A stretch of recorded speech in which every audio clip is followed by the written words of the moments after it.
할렐루야.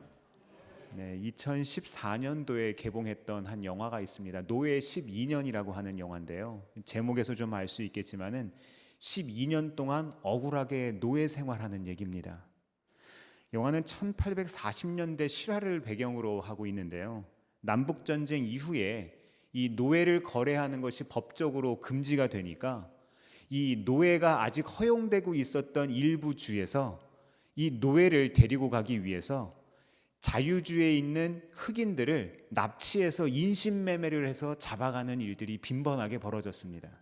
근데 그때 뉴욕에서 자유로운 삶을 누리고 있었던 한 가정의 가장이, 아내도 있고 아들들도 있었던, 이 음악 활동을 하고 있었던 노섭이라고 하는 이 사람이 갑자기 납치가 됩니다. 그래서 12년 동안 억울하게 노예 생활을 하는데, 루지애나라고 하는 그 당시에도 가장 노예를 다루는 그 모습들이 악랄하기로 소문났었던 이곳이었기 때문에 이 사람이 거기에 억울하게 노예로 갔는데 도무지 자기의 신분을 소명할 기회가 없는 거예요. 자기를 어떻게 난 노예가 아니고 자유인이라고 이야기할 수 있는 아무런 제도도 없고 사람도 없고 의지할 곳이 아무도 없는 중에 12년 동안 두 번의 주인이 바뀌면서 자유를 위해서 자기가 싸웠던 그런 내용의 실화를 바탕으로 영화가 나온 게 있습니다. 인생을 살다 보면은요, 이렇게 지워버리고 싶거나 바꿔버리고 싶은 일들이 있습니다. 억울한 일들도 있죠. 그 일만 생각하면 손발이 오그라들고 지금 생각해도 너무 억울해서 눈물 나는 그런 일들이 있어요. 네, 있죠. 제가 가끔 말씀드리지만 인생에서 가장 불행한 말 중 하나가 뭐예요? 오늘 제목이죠. 그랬으면 좋았을 텐데. 오늘 우리 삶에서 바꿔버리고 싶었던 그 일, 지워버리고 싶었던 그 일을 통해서 하나님께서 우리를 어떻게 인도하시는지에 대한 말씀을 나눠보고자 합니다. 저와 같이 우리 인생을 인도하시는 하나님의 길을 한번 찾아가 보시죠. 오늘 주인공 누군가요? 네, 요셉입니다. 먼저 창세기 37장 초반부 우리가 읽지 않은 말씀을 잠깐 빠르게 복습을 해보면요, 이 요셉은 야곱의 11번째 아들입니다. 아버지가 요셉을 특히 더 사랑했고 가장 사랑하는 아내의 아들이었기 때문에 특별 대우를 했습니다. 이 아들에게만 세번역에는 화려한 옷이라고 번역을 했고 개역개정에는 채색 옷이라고 했는데요, 여하튼 형들이 입지 않은 특별한 옷을 지어서 아들에게 입힐 만큼 차별 대우를 하고 자랐습니다. 거기다 요셉은요, 성정이 어떤가 하면 형들의 잘못을 일러 바치는 성격이 있었어요. 나쁜 놈이에요. 그래서 형제들에게 미움을 받았습니다. 이때 하나님은 요셉에게 두 가지 꿈을 보여주셨는데요, 우리가 잘 아시죠? 첫 번째 꿈에서는 들에 곡식단들이 많이 있었는데 이 곡식단, 요셉의 곡식단은 우뚝 서 있고 형들의 곡식단이 절하는 거예요. 이야, 이거 가서 얘기했을까요? 안 했을까요? 했죠. 요셉은 나쁜 놈이니까요. 나쁜 놈이에요. 두 번째 꿈에서는 태양과 달과 11별들이 요셉에게 절하는 광경을 보여주는데요, 이제는 형들만이 아니라 누구도 절하는 거예요? 아버지 어머니까지 절을 하는 거예요. 이야, 세상에 어떻게 이런 꿈을 꿀 수가 있습니까? 예, 꿀 수는 있죠. 내가 마음대로 꿈을 꿉니까? 꿈은 꿀 수 있어요. 근데 10분 양보해서 그런 꿈을 꿀 수는 있는데 이걸 가서 얘기를 하면 안 되죠. 주책도 이런 주책이 없습니다. 미성숙해도 이렇게 미성숙한 사람이 없어요. 평상시 요셉의 태도를 생각해 보면요, 이거는 아주 괘씸한 꿈입니다. 게다가 요셉은 혼자만 품고 있는 것이 아니라 이것을 동네방네 자랑하고 다니기 시작합니다. 형들에게 이야기하고 아버지에게 가서 이야기합니다. 형제들은 요셉을 점점 더 미워하게 됩니다. 얼마 뒤에 이 10명의 형들이 들에 양을 치러 나갔을 때 아버지께서 요셉에게 이야기합니다. 형들이 잘 있는지 양들이 잘 있는지 보고 와라. 근데 저는 이 말을요, 조금 다르게 봤어요. 이 보고 오라는 얘기는 뭐예요? 평상시 요셉의 성정을 보았을 때 간첩질하고 오라는 거예요. 지금 그 아버지의 그 아들이에요. 이 아버지가 누구예요? 야곱이잖아요.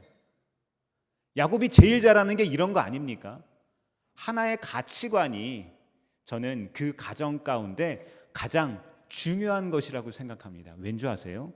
하나의 가치관을 따라서 그 가정이 복을 받기도 하고요, 하나의 가치관 때문에 그 가정이 망가지기도 합니다. 우리가 주 안에서 복을 받는다는 것은요, 말씀의 가치관으로 우뚝 선다는 것을 의미합니다. 형들은 멀리서 요셉이 오는 것을 보고 죽일 계획을 세웁니다. 말씀 잠깐 볼까요? 37장 18절에서 20절까지 말씀 같이 읽어보겠습니다. 시작. 그런데 그의 형들은 멀리서 그를 알아보고서 그를 죽여버리려고 그가 그들에게 가까이 오기 전에 음모를 꾸몄다. 그들은 서로 마주보면서 말하였다. 야, 저기 꿈꾸는 녀석이 온다. 자, 저 녀석을 죽여서 아무 구덩이에나 던져놓고 사나운 들짐승이 잡아먹었다고 하자. 그리고 그 녀석의 꿈이 어떻게 되나 보자. 아멘. 아멘. 오늘 말씀의 첫 번째 교훈은 뭘까요? 하나님의 계획은 완벽합니다.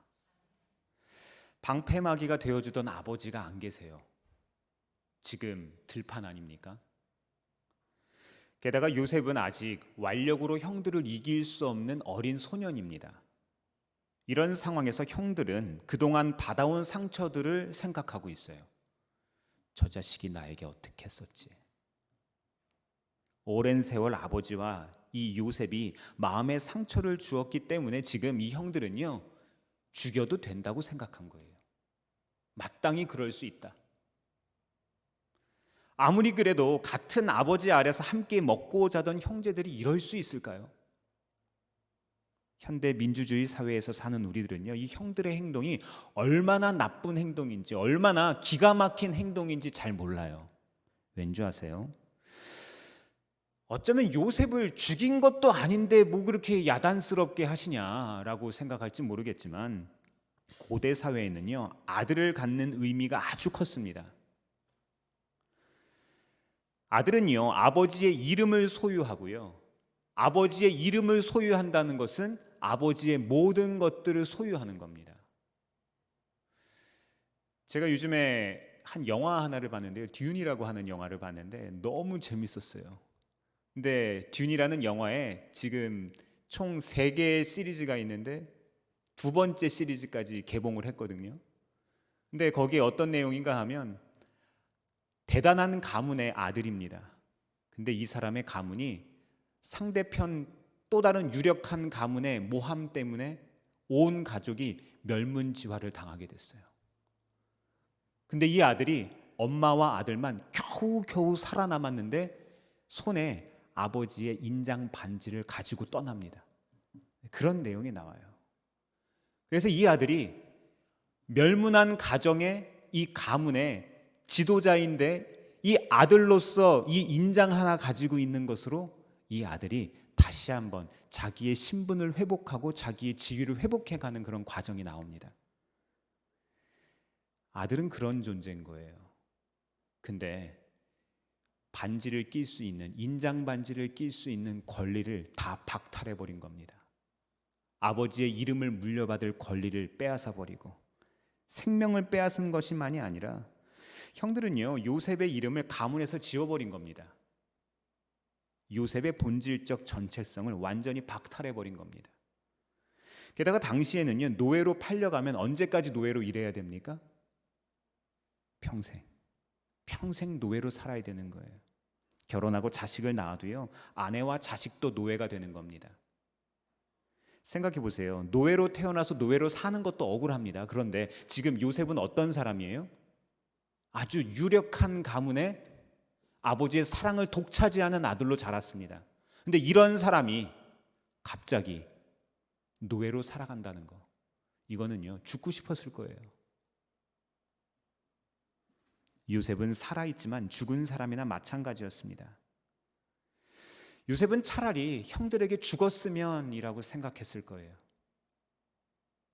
우리는 요셉 이야기의 결말에 대해서 다 알고 있죠. 얼마나 많이 들었습니까? 이야기의 결말을 미리 알고 읽으면 아주 감동적인 이야기 맞습니다. 그런데 요셉의 입장이 한번 돼보세요. 요셉은 지금 그 고난에 태풍의 중심에서 살아가고 있잖아요. 이거 어떻게 하냐는 거예요. 당사자인 요셉은 결말이 어떻게 될지 미리 알지 못했습니다. 요셉은 아버지를 다시는 만나지 못할 줄 알았어요. 하나님이 주신 꿈도 실현될 것 같지 않았을 겁니다. 2번이나 꾸게 해주셨는데 2번의 꿈이 그냥 지나간 꿈일 뿐인 겁니다. 낯선 땅에서 노예가 됐고 애굽을 떠날 수도 없었습니다. 죽을 때까지 하나님의 소유가 아니라 다른 누군가 어떤 사람의 소유가 돼서 평생 살아가야 한다는 생각했을 겁니다. 이런 요셉은요, 바로의 신하이며 군대 장관인 보디발 장군의 집에 팔려가게 됩니다. 10년 동안 보디발을 섬기면서 그에게 은혜를 입습니다. 우리가 잘 알죠. 비록 종이었지만 보다 나은 대우를 받게 됐습니다. 인정도 받게 됩니다. 보디발은 요셉을 가정 총무로 삼고 자기의 모든 소유를 다스리게 합니다. 누가 봐도 하나님께서 요셉을 위해서 일하시고 하나님께서 축복하심으로 모든 것들이 잘 되는 것 같습니다. 사실 이 정도만 돼도 다행 아닙니까? 하지만 다시 좋지 않은 일이 일어날 조짐이 일어나고 있었습니다. 어떤 일이요? 보디발 장군이 맡기지 않은 단 하나, 보디발 장군의 아내가 요셉을 유혹하기 시작했습니다. 잘생겼나 봐요. 매일 요셉을 유혹했지만 요셉은 거절했습니다. 그리고 요셉은 억울하게 감옥에 갇히죠. 만약 요셉이 애굽 사람이었다면 풀려날 기회가 조금이라도 있었을 거예요. 그죠? 난 억울합니다. 이건 부당합니다. 인과관계를 따져서 증인을 따져서 아마 이야기했으면 들었을 수도 있어요. 하지만 외국인 노예에다가 성범죄 혐의가 있는 요셉이 살아나는 것은 말도 안 되는 일인 거예요. 사실 그냥 바로 창을 던져 꽂아 죽여도 시원찮은 상황인 거예요. 그런데 이 사람이 어딜 들어갑니까? 보디발 장군 집에 감옥에 들어가게 됩니다. 죽지 않았을 뿐 인간이 당할 수 있는 가장 극한 상황으로 내려갑니다. 요셉 입장에서 한번 생각해 보세요. 10년 동안 주인을 성실하게 섬겼는데, 날마다 성적인 유혹을 뿌리치면서 하나님께도 충성했는데, 그런데 왜 내게 이런 일이 일어났을까? 다른 사람들, 나보다 더 나쁜 사람들, 무능력한 사람들은 다 잘만 사는데 왜 나한테만 이런 일들이 일어나나? 하나님이 계시면 어떻게 나에게 이런 일이 일어나도록 허락하셨을까? 이런 생각 안 했겠습니까? 아니, 하나님이 꿈을 보여주시고는 왜 형들이 꿈을 빼앗았을 때는 가만 계셨을까? 왜 나쁜 사람들이 아니라 요셉 같은 착한 사람에게 이런 일들이 일어날까요? 우리도 살아가면서 이와 비슷한 일들을 겪습니다. 뭐가 잘못됐길래 이런 일이 생기는 걸까? 나는 말씀대로 그저 잘 살려고 애썼는데, 나는 신앙생활 잘하고 봉사도 하고 하나님 앞에 헌금도 하고 내가 주일 예배, 주일 성수 한 번도 어긴 적 없는데 왜 내게, 내 가정에게 왜 이런 일들이 생기나? 전혀 길이 보이지 않습니다. 제 생각엔 요셉과 우리는 참 비슷합니다. 요셉은 철저하게 자유를 구속받고 있습니다. 하지만 모두 끝난 게 아닙니다. 요셉은 여전히 내게 일어난 모든 일에 대해서 어떻게 반응할지 선택할 수 있었습니다. 창세기 39장 20절에서 21절 같이 한번 읽어볼까요? 시작. 요셉의 주인은 요셉을 잡아서 감옥에 가두었다. 그곳은 왕의 죄수들을 가두는 곳이었다. 요셉이 감옥에 갇혔으나 주님께서 그와 함께 하시면서 돌보아 주시고 그를 한결같이 사랑하셔서 간수장의 눈에 들게 하셨다. 아멘. 아멘. 하나님은요, 가혹한 상황에서도 요셉을 향한 계획을 포기하지 않으셨습니다. 오늘 말씀의 두 번째 교훈은 뭘까요? 나의 고난에 하나님이 함께 하십니다. 사실 요셉은요, 자기에게 일어난 일들에 대해서 하나님께서 요셉을 애굽의 통치자로 삼으시겠다는 그 원대한 꿈을 이해하지 못했습니다. 우리는 흔히 이런 종류의 훈련을 받게 될 때 하나님과 말씀은 제쳐두고 이 불가능한 상황, 내게 있는 그 불편한 상황에 대해서 집중하는 경향들이 있어요. 그 결과 낙심해서 다른 사람을 보통 탓합니다. 야, 왜 나한테 이런 일이 생기냐? 저 사람 때문에 그렇지. 우리는 대개 비난할 만한 누군가를 찾습니다. 때때로 하나님을 비난하기도 합니다. 조금 위험하지만은요. 지금 요셉의 마음속에 가장 중요하게 자리 잡은 사람 누굽니까? 아마 형들이었을 거예요. 이야, 형들이 왜 이랬을까? 형들만 아니었다면 지금 요셉이 지하 감옥에 있을 이유가 없잖아요. 요셉은 하나님께서 보여주신 꿈처럼 형들이 절할 만한 사람이 된다면, 내가 그렇게 영향력 있는 사람이 된다면 어떻게 할까 상상하면서 아마 위로했을 거예요. 우리도 비슷한 비난의 함정에 빠지곤 합니다. 내가 이 남자만 안 만났어도, 내가 이 여자만 안 만났어도, 우리 부모님이 금수저였다면, 엄마 아빠가 이혼하지만 않았어도, 그 친구만 아니었다면, 그 사고만 일어나지 않았다면, 이 사업만 성공했었더라면, 이런 목록을 작성하다 보면은요, 밤을 새도 모자랍니다. 내가 생긴 문제에 대해서, 내게 생긴 문제에 대해서 다른 사람을 비난하는 건 참 쉽습니다. 주변 상황들만 아니었어도 내 인생이 더 나았을 거라고 이야기하는 거 아주 쉬워요. 사람들은 대부분 실망과 상처받았을 때 남의 잘못이라고 생각합니다. 하지만 이런 상황에서도 우리는 꼭 기억할 게 있어요. 어떤 사람도, 심지어 원수 마귀도 하나님에게서, 하나님의 뜻 가운데서 우리를 벗어나게 할 수 없다는 겁니다. 하나님만이 우리의 삶을 인도하십니다. 하나님만이 우리의 삶의 길이 되시고 진리가 되시고 생명이 되십니다. 하나님 외에 어떤 누구도 우리의 삶을 지배할 수 없다는 거예요. 요셉의 형제들은 하나님이 요셉에게 주신 비전을 파괴하려고 열심히 노력했습니다. 할 수 있는 한 최선을 다했어요. 그리고 그들은 요셉을 망가뜨렸다고 생각했습니다. 아까 읽은 창세기 37장 20절 말씀 잠깐 다시 볼까요? 형들은요, 요셉의 꿈이 어떻게 되나 보자 이렇게 이야기합니다. 어떻게 되나 보자. 형들은 의도적으로 요셉을 파멸시키려고 했습니다. 이거는요, 사고가 아니었던 거예요. 아주 의도된, 계획된 범죄인 겁니다. 요셉이 하나님의 꿈을 이룰 수 있는 어떠한 가능성도 다 제거하기를 원했습니다. 우리가 요셉이었으면 어떻게 했을까요? 저라면 복수를 계획했을 거예요. 아마 가만두지 않았을 거예요. 내가 이스라엘에 돌아가기만 하면, 내가 무슨 수를 써서라도 돌아가서 가만두지 않을 거야. 아마 온 가족을 찢어 죽일 거야. 이런 생각하지 않았겠습니까? 저만 그렇습니까?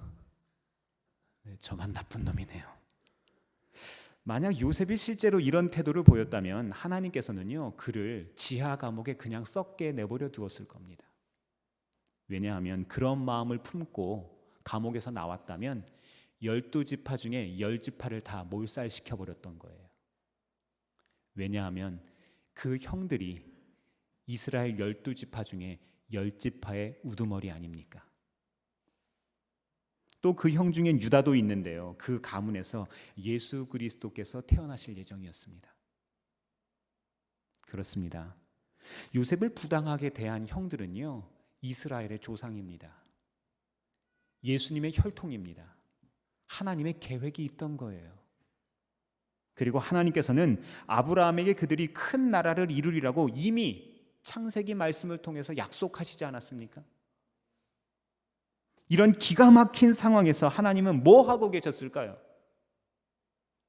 창세기 39장 23절 같이 한번 읽어보겠습니다. 시작. 간수장은 요셉에게 모든 일을 맡기고 아무것도 간섭하지 않았다. 그렇게 된 것은 주님께서 요셉과 함께 계시기 때문이며, 주님께서 요셉을 돌보셔서 그가 하는 일은 무엇이나 다 잘되게 해주셨기 때문이다. 아멘. 아멘. 이런 복이 우리 모두에게 있기를 바랍니다. 네, 맞습니다. 요셉은 시험에 지지 않았어요. 고난에 지지 않았습니다. 상황에 지지 않았어요. 요셉은 고난 중에도 돌보시는 하나님을 신뢰했기 때문에 이 시험을 넘어갈 수 있었습니다. 만약 요셉이 시험을 이기지 못했더라면 하나님의 인류 구원의 계획이 무산됐을지도 모릅니다. 오늘 말씀의 세 번째 교훈은 뭘까요? 선택은 우리에게 있습니다. 감옥에 들어갔던 일은요, 요셉의 찌꺼기를 걸러내는 과정이었던 거예요. 하지만 이 시기도 그에게는 또 하나의 기회였습니다. 감옥에 요셉만 있던 게 아니죠. 요셉 외에 또 누가 등장하죠? 두 명의 죄수 얘기 아시죠? 이 사람들이 꿈을 꿉니다. 억울하게 감옥에 들어왔던 이 두 사람이 꿈을 꾸어서 한 사람의 꿈은 길몽이었고 한 사람은 흉몽이었습니다. 그래서 이 꿈을 잘 해몽해줘서 이 사람들이 다시 복직이 한 사람은 되어서 바로에게로 돌아가고 한 사람은 죽게 됐죠. 그때 요셉은 길몽을 꾼 사람에게 바로의 신임을 받게 되면 어떻게 이야기합니까? 요셉이 나쁜 놈이라 그랬잖아요. 그래서 아직도 미성숙한 거예요. 나를 좀 기억해 주세요 라고 이야기하는 거예요. 나를 기억해 주세요. 아직도 성숙하지 못합니다. 그 사람은 요셉의 해몽대로 다시 바로를 섬기게는 됐는데 2년 동안 까맣게 잊어버리고 삽니다. 그 2년은 어떤 기간입니까? 요셉에게 또 다른 기회를 거절당하는, 또 다른 가능성이 무너져버리는, 바닥까지 드러내는 시기였을 겁니다. 그런데 이 2년의 시기를 통해서 하나님께서는 어떻게 하셨어요? 하나님은 요셉과 언제나 함께 하셨습니다. 그런데 어느 날 애굽 왕 바로가 아주 놀라운 꿈을 꾸게 됩니다. 애굽의 술객들과 박사들 중 어떤 사람도 그 꿈을 해석해내지를 못합니다. 그때야 비로소 이 신원을 회복했던 신하가 생각이 난 거예요. 누가요? 요셉이 생각난 겁니다. 우리가 열심히 노력한들 그 노력이 때가 필요합니다. 때를 만나야 돼요. 만나지 못하면 이것이 이루어질 수가 없습니다. 우리가 노력하는 것과 하나님의 우리의 삶에 역사하시는 그 순간이 맞아야 합니다. 상황이 급변하기 시작했습니다. 요셉은 꿈이 의미하는 바를 정확하게 해몽을 하고 위기에 대처할 방법까지 완벽하게 바로 왕에게 가르쳐 줍니다. 창세기 41장 16절 말씀 제가 읽어드릴게요. 요셉이 바로에게 대답하였다. 저에게는 그런 능력이 없습니다. 임금님께서 기뻐하실 대답은 하나님이 해주실 것입니다. 우리 요셉이 바뀌었어요. 우리 요셉이 달라졌어요. 이전에는 나는 그런 일을 한 적이 없다, 나를 기억해 주소서 이렇게 이야기를 했는데 이제는 말이 바뀝니다. 임금님이 원하시는 대답은, 지금 임금님 앞이면 모든 걸 할 수 있잖아요. 하나님이 내게 주시는 은사로 내가 그렇게 할 수 있잖아요. 꿈을 해몽해 줘서 왕이 원할 만한 대답을 내가 해주면 무엇이든지 내가 왕을 좌지우지할 수 있잖아요. 그런데 그런 상황에서 뭐라고 이야기합니까? 임금님이 원하시는 대답은 제가 아니라 하나님이 해주십니다. 가치관이 바뀌고 있습니다. 네, 맞습니다. 우리 인생은요, 하나님께서 풀어주셔야만 열립니다. 기근이 온 세상을 덮게 되자 요셉의 형제들도 곡식을 사기 위해서 애굽에 와야만 했는데요, 드디어 때가 왔습니다. 어떤 때요? 죽일 만한 때가 왔습니다. 복수할 때가 왔잖아요. 요셉이 형제들에 대해서 유감스러운 마음이 있었다면 얼마든지 복수할 수 있는 기회였습니다. 요셉은요, 형들을 감옥에 넣을 수도 있고요, 고문할 수도 있고 심지어 죽일 수도 있었습니다. 애굽의 두 번째 통치자, 이 총리가 되었기 때문에 총리는 얼마든지 그래도 됩니다. 특히나 가족 문제라면 바로 왕도 관여할 바가 아닙니다. 하지만 요셉은 어떻게 했습니까? 대가를 받지 않고 곡식을 나누어 줍니다. 그리고 형들의 가족을 위해서 애굽에서 가장 좋은 땅을 주었고 그들은 그 땅의 기름진 소산을 먹었습니다. 다시 말해서 요셉은 내가 할 수 있는 한 최선을 다해서 그들을 선대했습니다. 우리들이 살다 보면 이해할 수 없는 그런 일들 가운데서 힘들죠. 그럴 때 우리가 어떻게 해야 한다는 거예요? 예수님의 이름을 사용해 보세요. 예수님의 이름으로 이 감정을 거절하고 예수님의 이름으로 나는 선한 것을 심겠다고 선포해 보세요. 감정에 함몰되지 마시고 상황에 무너지지 마시고 말씀으로 한번 서보세요. 요셉은 그를 저주한 형제들을 결국 축복했고 그를 증오한 사람들에게 선을 베풀었습니다. 창세기 45장 5절 말씀 같이 읽어볼게요. 시작. 그러나 이제는 걱정하지 마십시오. 자책하지도 마십시오. 형님들이 나를 이곳에 팔아 넘기긴 하였습니다만 그것은 하나님이 형님들보다 앞서서 나를 여기에 보내셔서 우리의 목숨을 살려주시려고 그렇게 하신 것입니다. 아멘.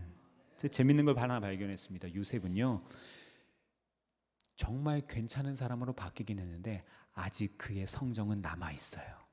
중간쯤 볼까요? 형님들이 나를 이곳에 팔아 넘기긴 하였습니다만 뒤끝 있어요. 네, 우리도요 이렇게 부족한 사람들이라는 거예요. 우리도 이렇게 평범하고 연약한 부분이 있는 사람들. 지금 요셉이 모르겠습니까? 요셉이 바보 멍청입니까? 아니잖아요. 총리가 될 정도면 얼마나 똑똑한 사람이겠어요. 근데 이런 상황, 사리분별 다 되는 사람,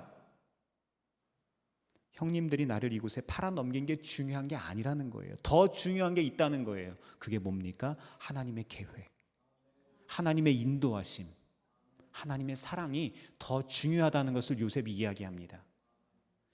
우리가 바보 멍청이라서 세상에 저주라는 게 아닙니다. 이해하고 용서하고 사랑하고 섬기라는 게 아니에요. 하나님의 사랑이 더 크기 때문에, 하나님의 계획이 더 원대하기 때문에 우리가 그것을 신뢰하라는 이야기입니다. 계속해서 8절 말씀 한번 읽어볼까요? 시작. 그러므로 실제로 나를 이리로 보낸 것은 형님들이 아니라 하나님이십니다. 하나님이 나를 이리로 보내셔서 바로의 아버지가 되게 하시고 바로의 온 집안의 초고의 어린이 되게 하시고 그 이집트 온 땅의 통치자로 세우신 것입니다. 아멘. 요셉은요 하나님의 계획하심에 대한 분명한 믿음이 있었습니다.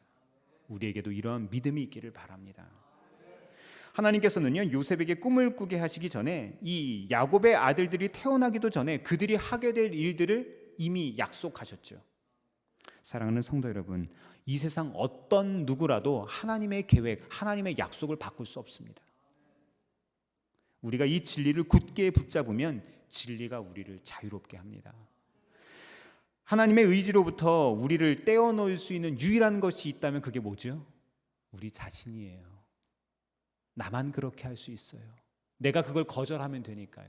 그러나 내가 그것을 붙잡으면 우리에게 복이 됩니다. 하지만 반대로 이런 시험 가운데서도 자유로울 수 있다면 우리는 하나님의 뜻 가운데 머물게 될 겁니다. 자, 이제 우리 깨달았습니다. 선택은 누구에게 있다고요? 우리에게 있다고요.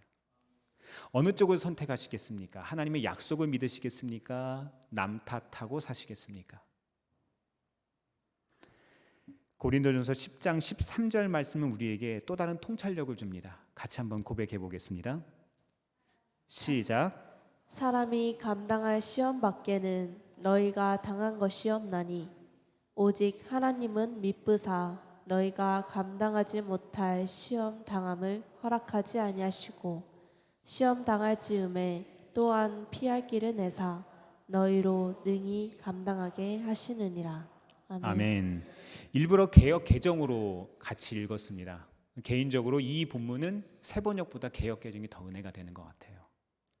여기서 말하는 피할 길은요 막연한 의미가 아닙니다. 그냥 허황된 게 아니에요. 분명한 방법에 대해서 이야기하십니다. 우리 교회 돌봄 교실을 시작을 했는데 야심차게 시작을 했는데 한 주가 지났는데 아무도 오지를 않는 거예요. 문의는 엄청 들어오는데. 망포동은 그래도 조금 다른 지역과 다르게 소득 수준이 좀 높은 것 같아요.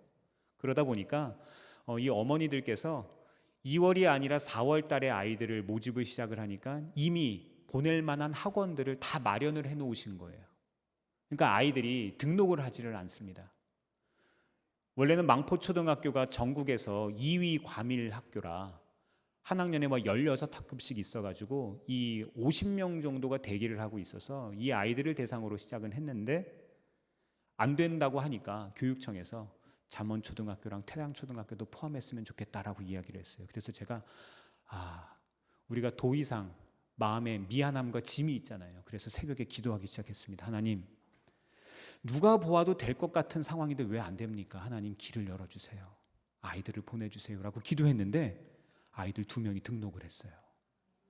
근데 얘들이요, 망포초등학교에도 아니고요, 잠원초등학교에도 아니고요, 태장초등학교 아이도 아니에요. 제일 멀리 있는 그리비초등학교 애들 2명이 왔어요. 세상에. 하나님은요, 우리의 기대를 뛰어넘는 분이십니다. 우리의 한계를 넘어서는 분이세요. 하나님이 하시면 하시는 겁니다. 기도하니까 되더라고요.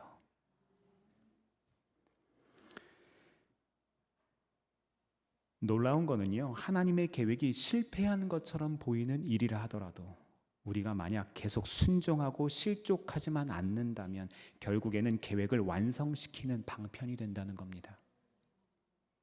야고보서 4장 7절의 말씀도 마음에 한번 새겨보시기를 바랍니다. 한번 띄워주시죠. 같이 읽어보겠습니다. 시작. 그런즉 너희는 하나님께 복종할지어다. 마귀를 대적하라. 그리하면 너희를 피하리라. 아멘. 우리의 원수가 우리의 삶에 많은 방해를 하죠. 우리가 원하지 않는 질병을 주기도 하고요, 우리가 원치 않는 상황들을 주어서 우리를 괴롭게 하기도 합니다. 그런데 우리는 어떻게 할 수 있습니까?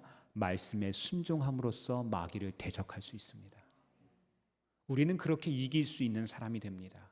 우리는 그렇게 이 세상에서 하나님의 왕 같은 자녀로서의, 왕 같은 제사장으로서의 역할을 감당하고 살아갈 수 있습니다. 하나님의 뜻을 실패로 돌아가게 할 수 있는 것, 유일한 것이 있다면 그것은요, 우리의 불순종밖에는 없습니다. 요셉이 그의 형제들 때문에 겪은 것과 같은 고통, 이런 고통 겪은 사람들 많지는 않을 거예요. 원수들이 이런 짓을 했다면 그만큼 고통스럽지는 않았을 겁니다. 그런데 형제라는 거예요. 사랑해야 되는 사람, 보호해주고 지켜줘야 되는 그 사람이 이렇게 했다는 거 정말로 가혹합니다. 요셉 경우보다 더 악한 경우 당해보셨습니까? 우리 인생에는요, 이해하지 못할 일들이 종종 일어납니다. 그러나 요셉이 이런 상황에서 어떤 반응을 보이고 극복했는지를 생각해 보시기를 바랍니다. 결국 하나님은요, 겸손과 인내로 고난을 대했던 요셉을 영광스럽게 하셨습니다. 이번 한 주 살아가시며 신실하신 하나님을 신뢰하시기를 바랍니다. 그랬으면 좋았을 텐데. 이 상처를 극복하고 넘어가는 한 주 되기를 바랍니다. 고난을 허락하신 하나님이 우리에게 완벽한 계획을 가지고 계십니다. 기도하겠습니다.